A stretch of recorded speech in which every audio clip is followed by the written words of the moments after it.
Gerbiami kolegos, visi esame už sąžiningą valstybės lėšų naudojimą.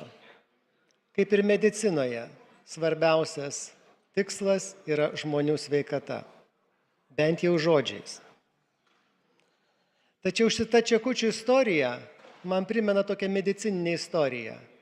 Gydytoja, kuris turi pacientą sergantį 2 ligomis. Pacientas turi spuogą ant nosies ir dar serga vėžiu.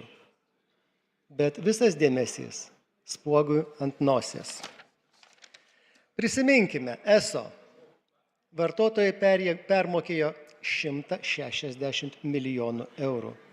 Permokėjo. Švelnus žodis. Ar prokuratūra tyrė? Ne. Pernai valstybės kontrolė nustatė, kad 680 milijonų eurų panaudotų, valstybės kontrolė nerado kam. Nežinom. Ar prokuratūrė tyrė? Nelabai. Koronaviruso istorija. Daugiau kaip 3 milijardai eurų panaudota neaišku kam. Sveikatos teisės institutas kreipėsi į prokuratūrą. Prokuratūra nematė reikalo pradėti tirti. Toliau. Imunologiniai genetiniai preparatai per klaidą pavadinti vakcinomis. 51 milijonas yra iššvaistytas utilizavimui. Jas reikėjo sunaikinti. Toliau. Kauno savivaldybė. Vienas buvusios vyriausybės ministras maždaug 15 000 eurų apsižiūrėjo, kad neturi čekučių. Grąžino.